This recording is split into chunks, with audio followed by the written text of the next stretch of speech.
stylist is like, why can't you fit into the clothes? What are we gonna do with this fat model? And it's completely humiliating. The fashion industry and the media absolutely reinforces the idealization of thinness and the concept of a perfect body. It permeates so much of our daily lives, it's actually hard to escape. This imagery is at the root of one of the greatest public health crises in the United States and around the world generally.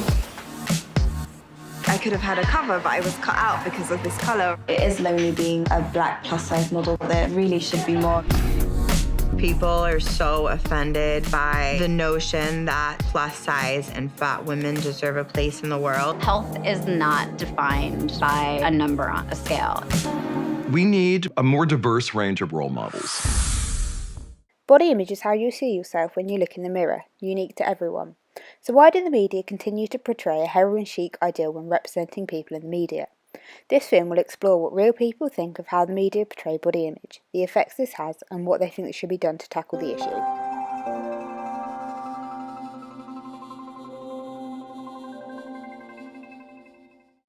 For men, you've got to be muscular and have your 6 abs, and that's about it really. There is no other representation. And for girls, I think it's a really similar line. You've got to be skinny but not too skinny, or you've got to be curvy but not too curvy. And there's very little in between. So I think it's quite poorly portrayed in the media, and quite detrimental. Body image in the media is represented for women, especially in the terms of things like models and like makeup and clothes and fashion, and I think it can be quite a negative thing for women. I think it's quite different to how they do it for men. Different ways. In magazines it's a lot of models, whereas in TV it's slightly more diverse. You have a lot more plus size and normal bodies within TV, which is natural because you're not ever going to get the perfect picture.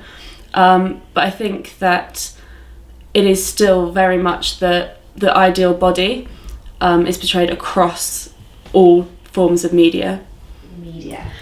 I think mostly in the media you see like stick thin women and really muscly men, so it's like the idealised image of what the media thinks that a person should be, so it's not necessarily accurate of what everyone's body image is, but it's like this idealised picture of what the media thinks is right.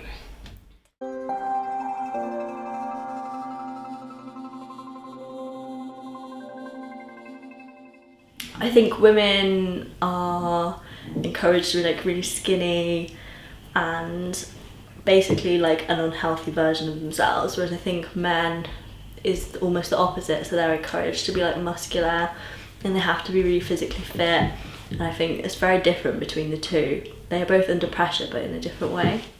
There's one type of man in the media, and it is the idea of the kind of really muscular, working out, big arms, big shoulders, skinny waist. That's it for men. That's all there is.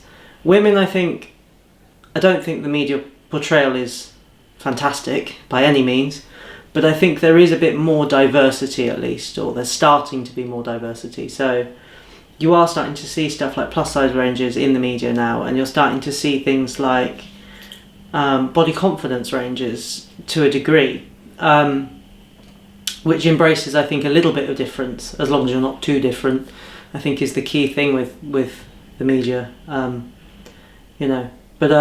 so I think women are portrayed a lot more.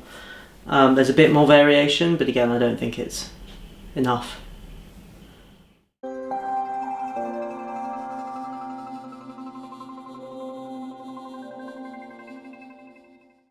I think it creates the illusion that you have to be this perfect, slim, athletic person, and with long hair or like tan skin, perfect nails, and that's not achievable. That's not real for the majority of the population. I think the media needs to encompass more normal things. I think it makes people see negative side to their own body image, so they compare themselves to everyone else, and then you look in the mirror and you think, oh, I don't look like they do, and I think it makes people like see something in themselves that isn't technically there.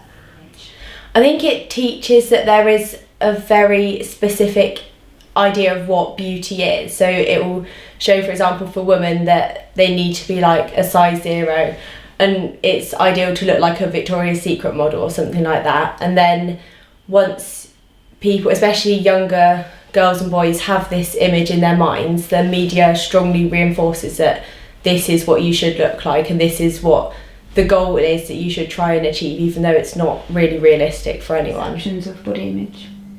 Massively. And it's what is idealised and what is plastered all over billboards and in the shops, and I think it has a massive effect. And even if you don't think it does, that's the things that you're looking at all the time and you're putting yourself against. So I think it's impossible for it to not have a negative impact in some way. Regardless of what you look like yourself, I think you are always going to pin yourself up against someone or something else. So I think it's really detrimental, and I think the only way to cure that is by showing realistic portrayals, more variety, people that are not made up all the time, that are kind of everyday and normal and go into the shop in their joggers and that kind of thing.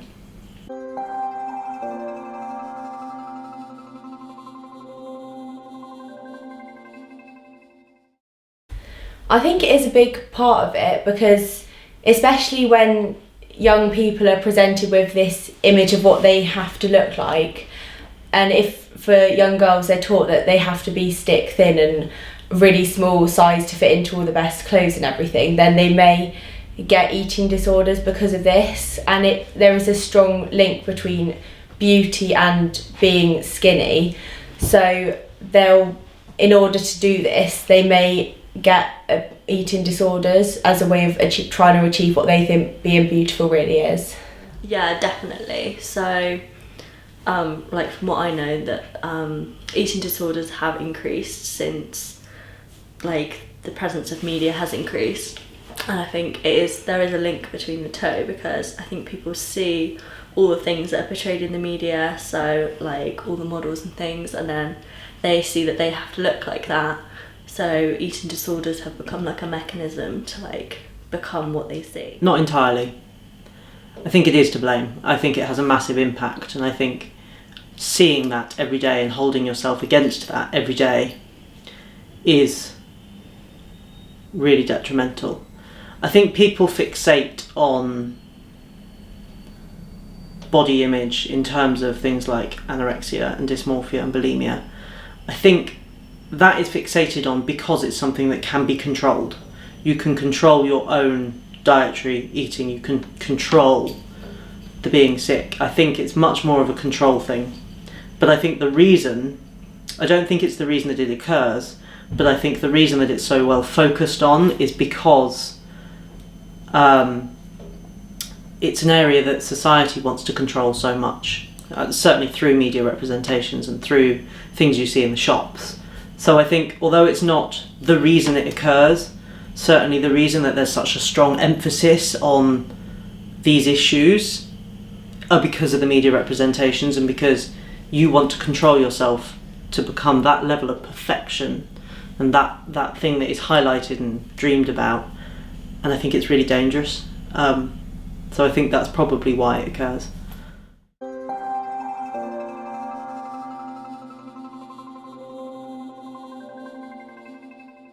Encouraging people more to like just love themselves for how they are. So they should encourage people that it doesn't matter if you're short or you're tall or how much you weigh, that everyone like has a reason to be positive about themselves. I think that would be a nicer thing to see than what we see at the moment. More variety. I think the media is starting to pay attention, is starting to do a good job. You know, I think they're starting to include more variety and plus side ranges, and the whole anti-body shaming campaigns which are starting to go on, I think are really important and I think are really useful. But I think what it's done now is it's kind of now said that you can either be kind of normal what's in the shop, size 6, size 8, or you can be plus size, but you can't be anything in between. So I think perhaps we need to have more of kind of everybody. You know, people are not all the same. People are not all either, you know, short and skinny or tall and big. People are a whole variety of all the things in between. So I think until we start embracing body confidence in terms of everybody, regardless, you know, including things like if you have scars or if you have a really weird mole on your arm somewhere or anything at all, and saying it doesn't matter because that's what you are and that's what makes you beautiful, is the ownership of your body and the fact that you can have that. I think that's really important, and that's something that the media isn't doing.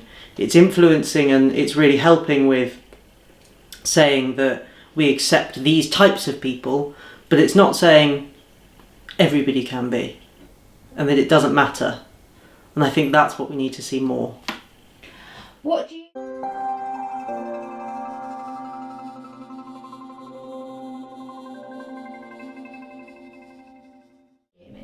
I think magazines are really bad for body image.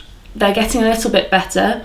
However, when you go into any shop, you see the magazine racks full of models and people who have been photoshopped and edited until they don't become real. And as a child, you get given magazines that have very popular people who are deemed as cool and popular and who everyone wants to be. And not many people of those people have anything wrong with them, in the sense that they've not got acne and it's all been airbrushed out.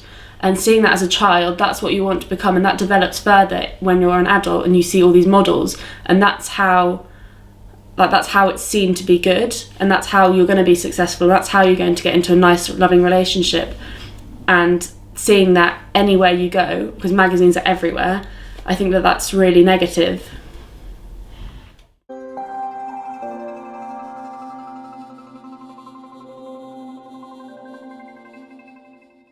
I think, again, it's one or the other. You can either be...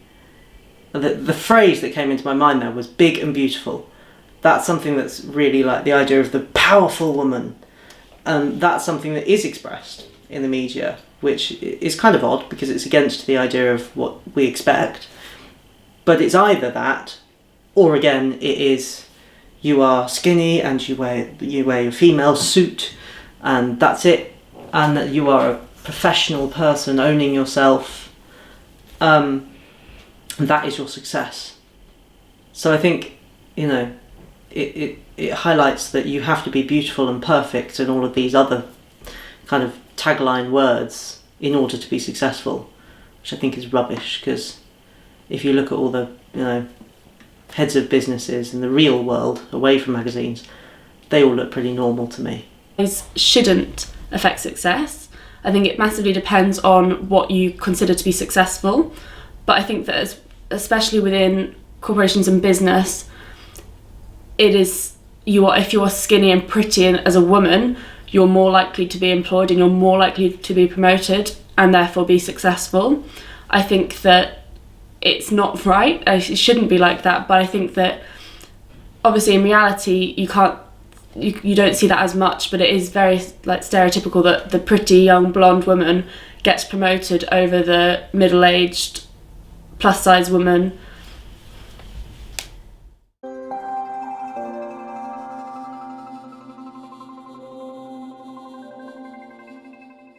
If you go like in shops or in magazines and you see clothes or looking at websites online and everything, it's always like the same kind of model, like slender with long hair, long legs, and doesn't represent everyone. So it needs to place a much bigger emphasis on the actual clothes or whatever that you're buying, because if you look at that, then you're not really going to think about the clothes, you're going to look at the model, and that's not what it's going to look like on everyone, because not everyone looks that way.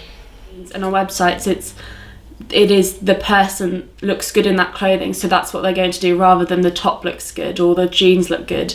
Obviously some clothes flatter some people better, but I think that a lot of, if you go onto any shopping website, it is, especially with women's, less so with men's, it is the woman, and they never really crop out the person's face, and it is airbrushed, whereas I don't think that's not realistic. If you buy something off of ASOS and it comes home, it won't look like that, so there's no, and they'll probably send it back because there's no point in selling the person, whereas they should be selling the item that they're trying to sell.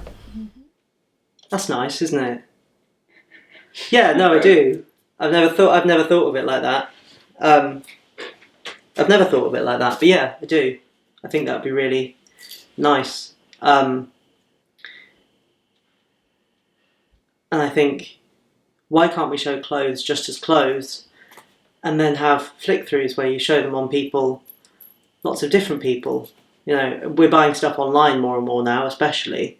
Why doesn't every online sales site show the item of clothing on its own, and then show, I don't know, 5 pictures of some, you know, some men, some women, some different sizes, different shapes, different figures? That would be really nice, wouldn't it? So yeah, the media has a role to play there, and I think it should focus on the products that it's selling and not the people, because you're not selling people, you're selling products.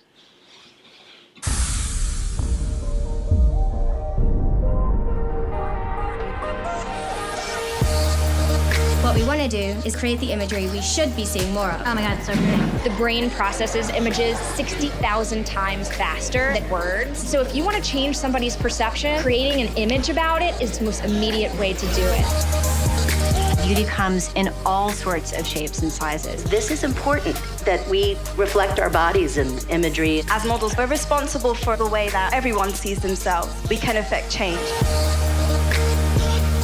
We have to move towards a more diverse picture. We have to move because it affects our future generations of women. It's really important that every girl has that same opportunity to look at herself and say, I am enough.